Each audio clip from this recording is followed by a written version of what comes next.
Indian prime minister Narendra Modi ने हमले की इजाजत दे दी है। इस वक्त बहुत लेट टाइम है, रात के तकरीबन 2:46 हुए हैं, लेकिन पाकिस्तान में लोग जाग गए हैं। इस वक्त एक बड़ी खबर आप स्क्रीन पर देख पा रहे हैं। पाकिस्तान का जो फाइटर जेट है F-16 वो ढेर हो चुका है। गिलगित बाल्टिस्तान में वो ढेर हो चुका है। अब भारत ने इसे ठोक डाला है या कुछ और वजह है?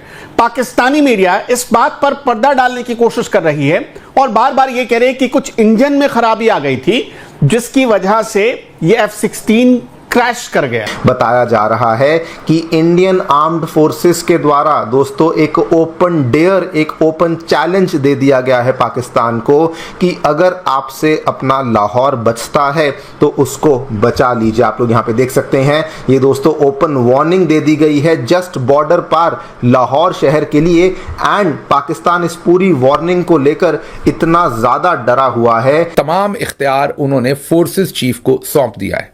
मतलब हमले की इजाजत मोदी की तरफ से दे दी गई है। अब एयर चीफ जो इंडियन आर्मी के चीफ और नेवल चीफ जो उनके फोर्सेस के चीफ हैं, उन्होंने फैसला करना है कि कब, कहां, किस वक्त हमने किस तरह का हमला करना है। पाकिस्तान से बड़ी अच्छी खबर आई है।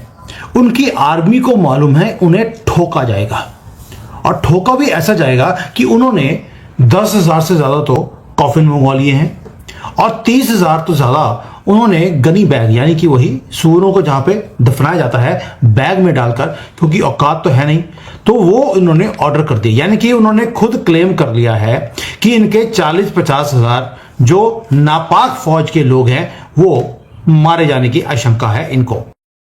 नमस्कार दोस्तों, चैनल पर आपका हार्दिक अभिनंदन है। दोस्तों, जम्मू एंड कश्मीर में हुए हृदय विदारक घटना में जो भी हमारे भाई शहीद हुए हैं उनको हम विनम्र श्रद्धांजलि देते हैं और ईश्वर से प्रार्थना करते हैं कि उन पुण्य आत्माओं को अपने श्री चरणों में स्थान दे।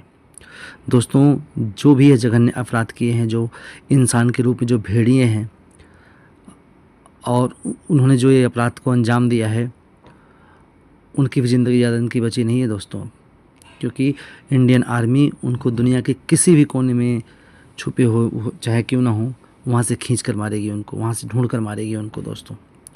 अब दोस्तों, इंडिया ने अपने राफेल जेट्स और तीनों आर्मी को स्टैंड बाई पर रख दिया है पूरी प्रिपरेशन के साथ। तो इन कायर पाकिस्तानियों को अब डर सता रहा है कि इंडिया क्या करेगा, कितने लोगों को मारेगा, किस तरह से मारेगा।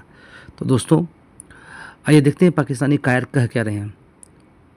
दोस्तों, इस दुख की घड़ी में हम सभी लोगों के साथ में हैं। जय हिंद। एक बड़ी खबर आप स्क्रीन पर देख पा रहे हैं। पाकिस्तान का जो फाइटर जेट है F-16 वो ढेर हो चुका है। गिलगित बाल्टिस्तान में वो ढेर हो चुका है।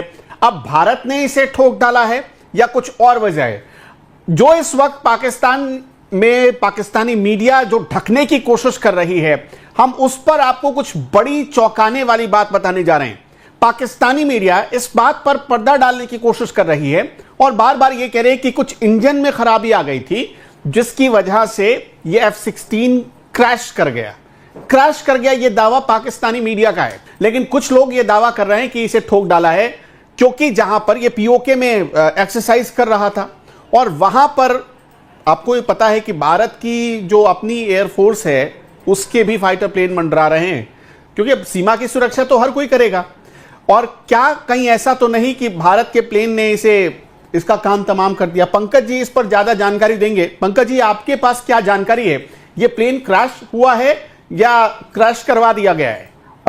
मंडे को यानी 28 अप्रैल के रात को 9:07 पे पाकिस्तान एयरफोर्स का एक विमान F-16 फाइटर जेट जो था वो गिलगित बाल्टिस्तान के ऊपर से उड़ रहा था।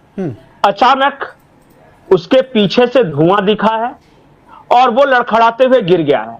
होता यह है कि अगर इंजन सीज करता है या किस तरह की कोई गड़बड़ी होती है तो पायलट जो है वो पैराशूट से जंप कर जाता है और बच जाता है, जैसे अभिनंदन के केस में हुआ था। लेकिन यहां पे जो पायलट था ही वाज सीरियसली इंजर्ड और देर रात उसकी मौत हो गई है। यह पाकिस्तानी मीडिया की कंफर्म खबर है। दूसरी बात कि जब प्लेन गिरता है तब नीचे आग लगती है, गिरते वक्त पीछे उसके पूंछ में आग नहीं लगती जिस तरह वो दिखाई दे रहा था। इसका मतलब किसी चीज से उसे दागा गया था, किसी मिसाइल से या किसी ये से।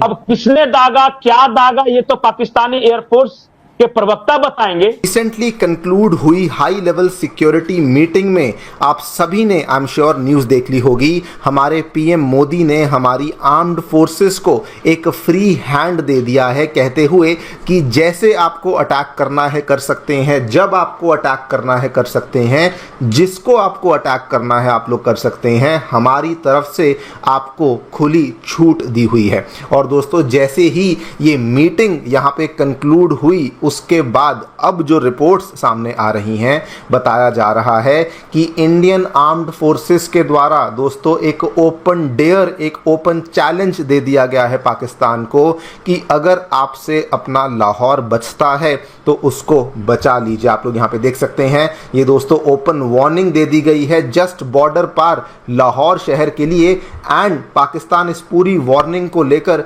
इतना ज़्यादा डरा हुआ है कि उनके द्वारा ऑलरेडी जो बॉर्डर्स के पास वाले एरियाज में उनके द्वारा चाइना के द्वारा जो सप्लाई करी हुई जो आर्टिलरी गन्स थी, जो आर्टिलरी रेजिमेंट्स थे, उनको यहां पर मूव करना शुरू कर दिया गया। पाकिस्तान से बड़ी अच्छी खबर आई है। उनकी आर्मी को मालूम है उन्हें ठोका जाएगा, और ठोका भी ऐसा जाएगा कि उन्होंने 10,000 से ज्यादा तो कॉफिन मंगवा लिए हैं और 30,000 तो ज्यादा उन्होंने गनी बैग, यानी कि वही सूअरों को जहां पे दफनाया जाता है बैग में डालकर, क्योंकि औकात तो है नहीं, तो वो इन्होंने ऑर्डर कर दिया। यानी कि उन्होंने खुद क्लेम कर लिया है कि इनके 40-50 हजार जो नापाक फौज के लोग हैं वो मारे जाने की आशंका है इनको। पाकिस्तान के पास इंफॉर्मेशन आ गई है कि बहुत बड़ा अटैक इनके ऊपर होगा। अब इस अटैक की न्यूज सुनते ही आपको मालूम है नापाक है, तो इनके 5,000 से ज्यादा तो सोल्जर्स और 250 से ज्यादा ऑफिसर्स, जिन्होंने सारी उम्र खाया पिया हजम किया पाकिस्तान से कि हम पाकिस्तान की एक नापाक आर्मी है, नंबर 1 रिजाइन कर गई। ये पाकिस्तान की कंफर्म्ड न्यूज है। पहले लोग बोलते थे कि आपके पास सबूत क्या है, लीजिए आपको सबूत भी दिखा दिया। अब ये सारा कुछ देखते हुए एक आदमी है जिसकी पैंट गीली हो गई, आसिफ मुनीर का यह हाल है कि उसके लोग छोड़ते जा रहे हैं, कॉफिन्स ऑर्डर हो गए हैं। आप देख लीजिए आसिफ मुनीर की पैंट ऑलरेडी गीली हो चुकी है। ऊपर से अफगानिस्तान ने बोल दिया कि हम इंडियन एयरफोर्स को अपना एयरबेस देने को तैयार हैं। जंग का बगल बच चुका है, जंग का ऐलान कर दिया गया। सियालकोट बॉर्डर पर रात के इस पहर जब मैं वीडियो बना रहा हूं, रात 2 बजे लाइटें ऑफ हो गई हैं। रात गए, अब से कुछ देर पहले वफाकी वजीर अताउल्लाह तारड़ ने एक हंगामी प्रेस कॉन्फ्रेंस की है। और ये बड़ी खौफनाक खबर है, जो एक बला हमें नजर आ रही थी वो बला अब सामने आकर खड़ी हो गई है। पाकिस्तान में आप यूं कह सकते हैं कि रियासती तौर पर ऐलान कर दिया गया है कि जो जंग है वो अब सर पर पहुंच चुकी है, हमारे दरवाजे पर आ चुकी है और अब हालात खराब हैं और हालात सीरियसली खराब